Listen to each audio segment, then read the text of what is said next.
امریکی صدر Joe Biden Iran کے حملے کو بظاہر ناکام قرار دیتے ہوئے اسرائیل کے ساتھ آخر تک کھڑے رہنے کا اعلان کر چکے ہیں۔ صدر جو بائیڈن نے کہا کہ امریکہ نے اسرائیل کے دفاع کے لیے فعال کردار ادا کیا، جبکہ امریکی نیشنل سیکیورٹی ٹیم اسرائیلی حکام سے مستقل رابطے میں ہے۔ امریکی وزیر خارجہ اینٹونی بلنکن نے ایران کے حملوں کو ناقابل قبول قرار دیتے ہوئے دنیا سے مذمت کا مطالبہ کر دیا۔ امریکی محکمہ خارجہ کے ترجمان میتھیو ملر نے واضح کیا کہ ایران نے اسرائیل پر حملے سے پہلے امریکہ کو آگاہ نہیں کیا۔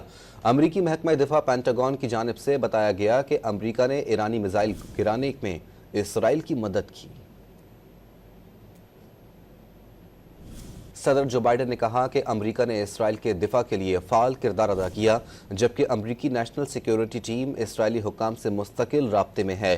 امریکی وزیر خارجہ اینٹونی بلنکن نے ایران کے حملوں کو ناقابل قبول قرار دیتے ہوئے دنیا سے مذمت کا مطالبہ کر دیا۔ امریکی محکمہ خارجہ کے ترجمان میتھیو ملر نے واضح کیا کہ ایران نے اسرائیل پر حملے سے پہلے امریکہ کو آگاہ نہیں کیا۔